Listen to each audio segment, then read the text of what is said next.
চিন্তা করবেন না, এই সময়গুলো কেটে যাবে।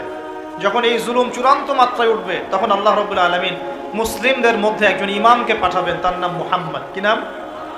মুহাম্মদ। তাকে মানুষ বলবে আল মাহদি, এটা তার টাইটেল। মাহদি তার নাম নয়, তার নাম হচ্ছে মুহাম্মদ। তার বাবার নাম হবে আব্দুল্লাহ, তার মায়ের নাম হবে আমিনা, ঠিক নবী সাল্লাল্লাহু আলাইহি ওয়াসাল্লামের মতোই। এবং তিনি মুহাম্মদ সাল্লাল্লাহু আলাইহি ওয়াসাল্লামের বংশধরদের মধ্যেই হবেন। মাহদি চট্টগ্রাম থেকে বের হবে না, মাহদি বুয়েট থেকে বের হবে না, বাংলাদেশ থেকেও তো দু চারটা মাহদি অলরেডি বের হয়ে গেছে, বের হয় নাই? আর মাহদি আরবি ভাষায় কথা বলবে। কি ভাষায় কথা বলবে? পাঞ্জাবি ভাষায় কথা বলবে না। আমাদের পাঞ্জাব থেকে একটা মাহদি বের হয়েছিল ইংরেজদের সময়, ব্রিটিশ আমলে। সে বলেছে আমি মাহদি, আমি ঈসা, নাউজুবিল্লাহ। পরে দাবি করেছে সেই নবী। আর বাংলার মাটিতে এদের দাওয়াত এখন খুব জোরে জোরে চলছে। নাম দিয়েছে আহমদিয়া মুসলিম জামাত, নাম শুনেছেন নাকি? তাদের এই নেতা দাবি করেছিল সে মাহদি, সেই ঈসা, নাউজুবিল্লাহ। তো মাহদি আরবি ভাষায় কথা বলবে ভাই। আর মাহদি হবেন আরব মায়ের সন্তান, পাঞ্জাবি মায়ের সন্তান না। পাঞ্জাবি ভাষায় কথা বলবে না, বাংলা ভাষায় কথা বলবে না। তিনি মদিনা থেকে আসবেন। কোত্থেকে? তিনি দায়িত্ব নিতে চাইবেন না, বরং পালিয়ে আসবেন মক্কায়। মানুষ তাকে জোর করে দায়িত্ব দিবে।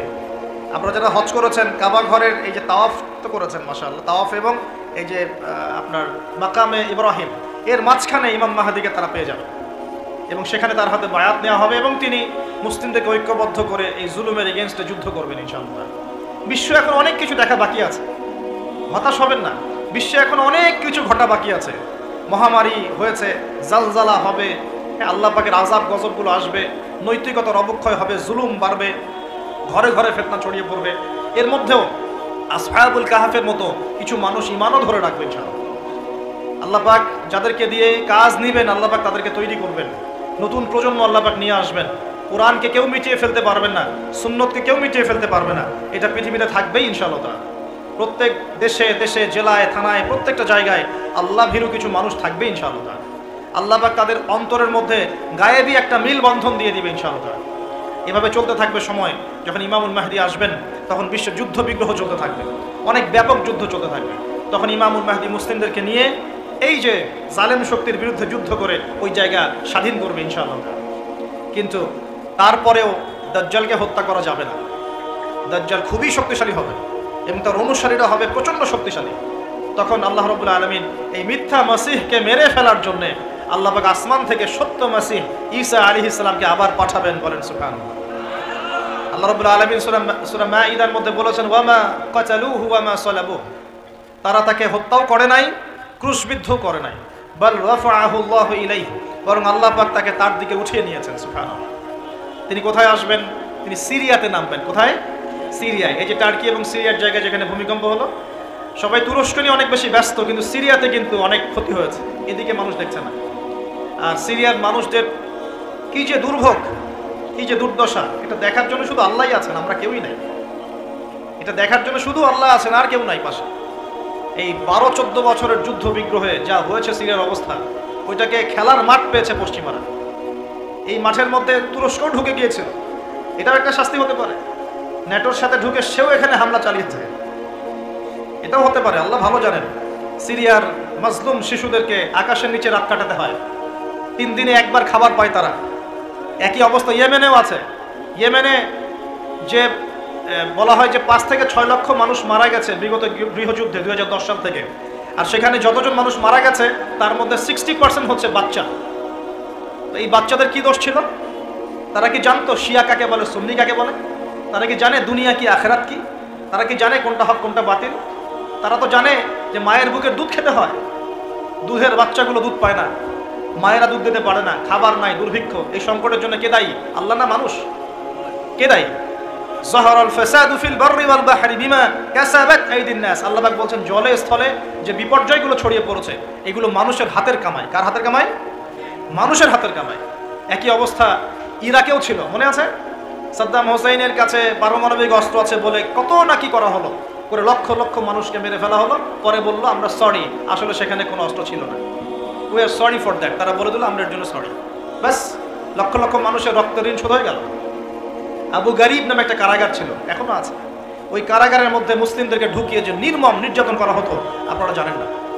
পাকিস্তানের একজন ডক্টর মহিলা, ওই যে উনি নিউরো মেডিসিন ডক্টর আফিয়া, উনাকে মনে হয় 10 থেকে 12 বছর ধরে ওখানে নির্যাতন করা হয়েছে।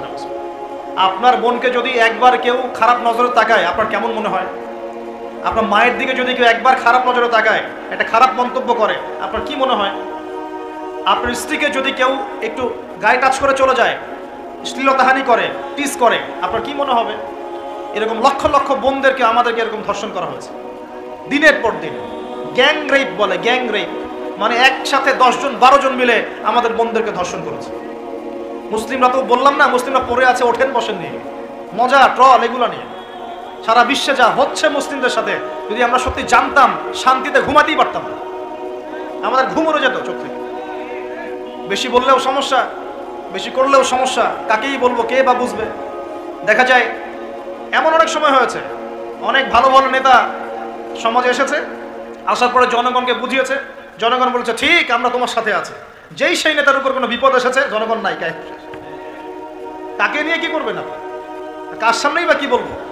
আমাদের প্রত্যেকটা জেলা বলেন, থানা বলেন, দেশ বলেন, আনাচে কানাচে নিবেদিত প্রাণ মুসলিম ভাই তৈরি করতে হবে, যারা কাজের মানুষ, ঝোঁকে চলে না, আবেগে চলে না, ইস্যু পাগল না, আবেগে চলে না, কাজের অ্যাক্টিভ কিছু মানুষ দরকার, যারা শিক্ষিত, এডুকেটেড, যারা পরিস্থিতি বোঝে, যারা হিকমা বোঝে, যারা নিবেদিত প্রাণ, যারা অর্থ কুরবানি করার মানসিকতা রাখে, শিক্ষা প্রতিষ্ঠান গড়ে তোলে, সোশ্যাল ওয়ার্ক করে, একটা জনসংযোগ যারা গঠন করতে পারে, এমন কিছু মানুষ আর নেতা আল্লাহ আমাদেরকে দান করুন বলে আমি।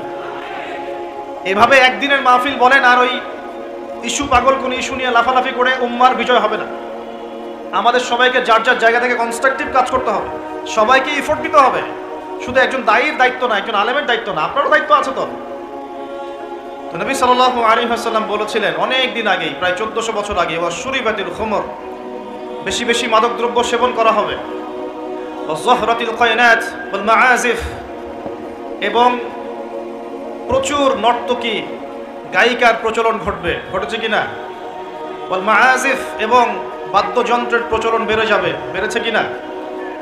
নবীজি অন্য হাদিসে বলেছেন লা ইয়াশরাবান্নান নাস মিন হাযিহিল উম্মাল খামর ইউসাম্মুনাহা বিগাইরি ইসমিহা, এই উম্মতের এক অংশের মানুষ মাদকদ্রব্য সেবন করবে, কিন্তু তার নাম রাখবে ভিন্ন, মাদককে মাদক বলবে না, ভিন্ন নামে সম্বোধন করবে। নবীজি বলছেন ইউজাফু আলা রুউসিহিমুল মাআজিফ, মানুষের মাথার উপরে, মাথার কাছে বাদ্যযন্ত্র বাজতে থাকবে। এর ব্যাখ্যা আমরা বুঝতে পারতাম না, এখন বুঝতে পারি। মানুষের মাথার কাছে, কানের ভিতরে কেমন করে বাদ্যযন্ত্র বাজতে পারে, কিভাবে বাজতে পারে? ইয়ারফোন, ব্লুটুথ, সবার কানে কানে, সবাই গান শুনছে, নাউজুবিল্লাহ। বাদ্যযন্ত্র কানের ভিতরে না? নবীজি 1400 বছর আগে বলে গেছেন ইউজাফু আলা রুউসিহিম বিল মাআজিফ, মাথার উপরে, এখানে কানের কাছে, মাথার উপরে বাদ্যযন্ত্র বাজতে থাকবে। নবীজি বলছেন ওয়াযহরাতিল কায়নাত, এই যে গায়িকা নর্তকীদের সংখ্যা বাড়তে থাকবে। ওয়াল মাআজিফ, বাদ্যযন্ত্র বাড়তে থাকবে। ওয়াল মুগান্নিয়াত, এবং গান গায় যে মহিলা, এদের সংখ্যা বাড়তে থাকবে। বাড়ছে কিনা? আচ্ছা, নবীজি আরো বলেছেন ওয়ালাআনা আখির হাযিহিল উম্মাহ উলাহা, এই উম্মতের শেষের দিকের মানুষেরা প্রথম দিকের মানুষদেরকে গালিগালাজ করবে। করছে কিনা? শেষের দিকের মানুষেরা প্রথম দিকের মানুষদেরকে গালিগালাজ করবে, বলবে ইসলাম তো ওই যুগে চলতো, এই যুগে চলে না, ইসলাম তো ওই যে সেকেলে ধর্ম, মধ্যযুগীয় বর্বর, এই কথাগুলো শোনেন কিনা? উম্মতের শেষের দিকের লোকেরা প্রথম দিকের মানুষদেরকে গালিগালাজ করবে। নবীজি আরো বলছেন যে ওয়াসাদা কবিলুহু ফাসিকুহুম, একটা কওমের সর্দার হবে ওই কওমের সবচেয়ে ফাসিক ব্যক্তি। নাউজুবিল্লাহ, এমনটা হয় কিনা? একটা কওমকে নেতৃত্ব দিবে সেই কওমের সবচেয়ে ফাসিক ব্যক্তি। ফাসিক কে? কে ফাসিক? আল্লাহ পাক ইবলিস সম্পর্কে বলছেন, ইবলিস আদমকে সিজদা করলো না, সূরা কাহফের মধ্যে। ওয়া ইয কুলনা লিল মালাইকাতি ইসজুদু লিআদম ফাসাজাদু ইল্লা ইবলিস, আমি যখন ফেরেশতাদেরকে বললাম যে আদমকে সিজদা করো, সবাই সিজদা করলো, ইবলিস করলো না। ফাফাসাকা আন আমরি রাব্বি, সে তার রবের আদেশের সাথে ফাসিকি করলো, মানে রবের আদেশ মেনে না চলাটাই ফাসিকি।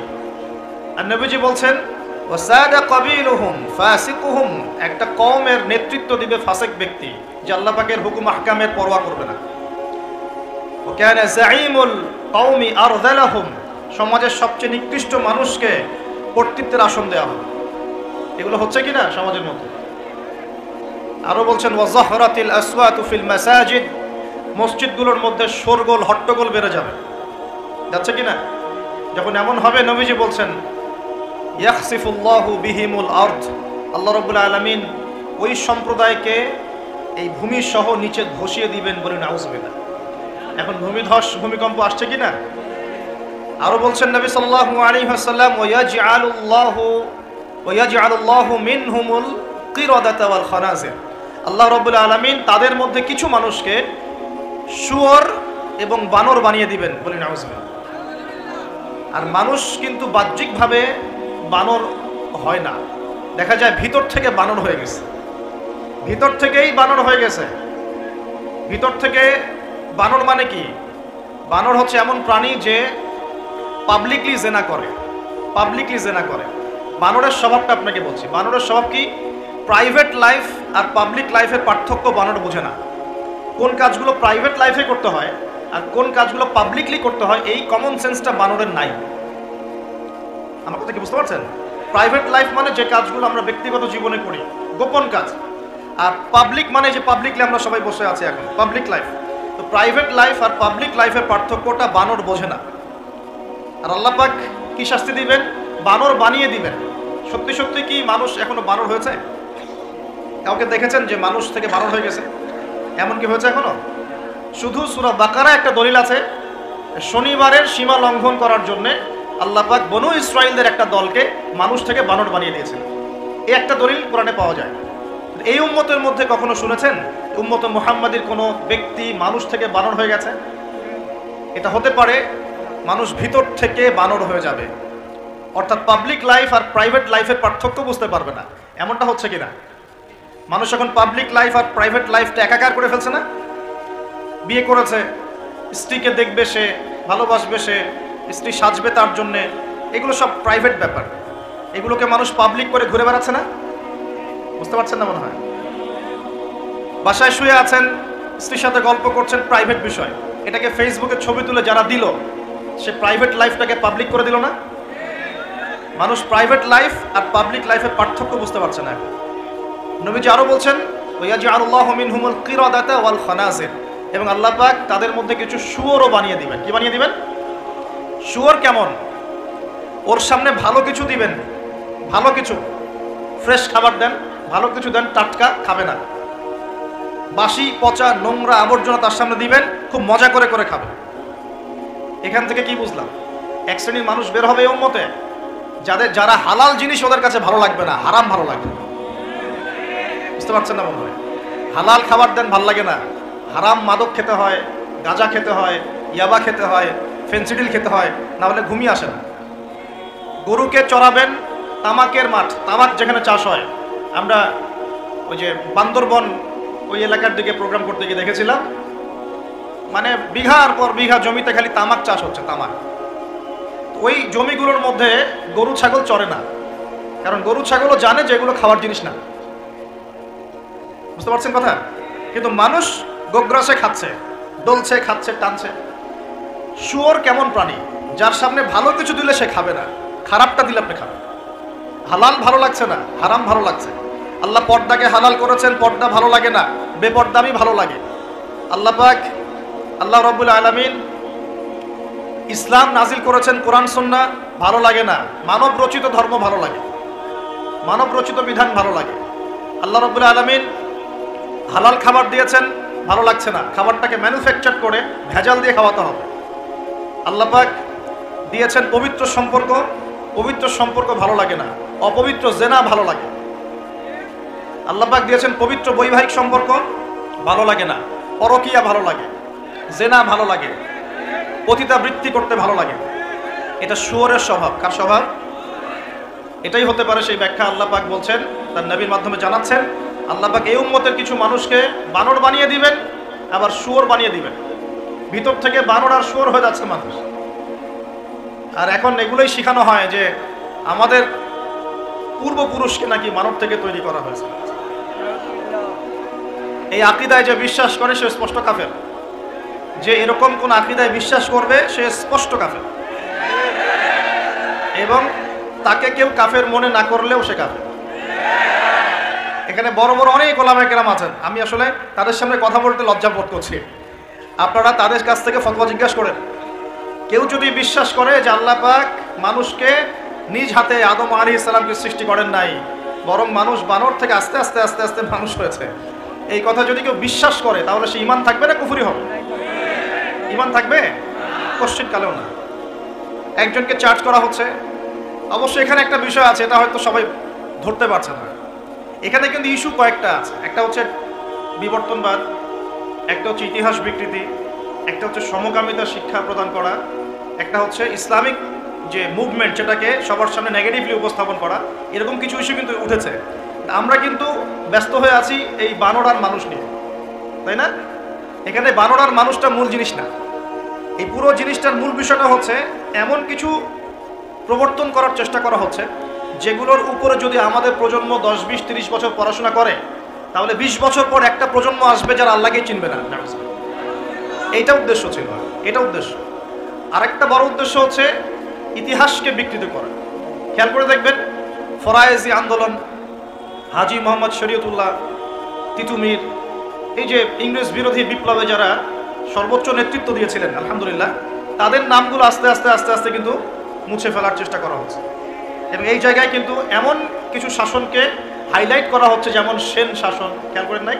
তাদেরকে হাইলাইট করার চেষ্টা করা হচ্ছে এটা খুব ভালো ছিল। একটা জায়গায় দেখলাম লিখেছে ওইটা নাকি গণতান্ত্রিক ছিল। আমরা প্রশ্ন করতে চাই, ওই সময় গণতন্ত্র ছিল?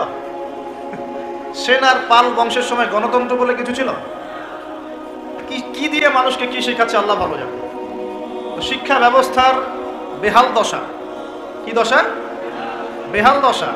আমাদের সন্তানদের ব্যাপারে যদি আমরা সতর্ক না হই তাহলে ওই যে নবীজি বললেন ওয়াতুউল্লিমা লিগাইরিদ্দিন, ভূমিকম্প, আল্লাহর আযাব গজব আসার অন্যতম কারণ হবে ধর্ম বিবর্জিত শিক্ষা চালু করা।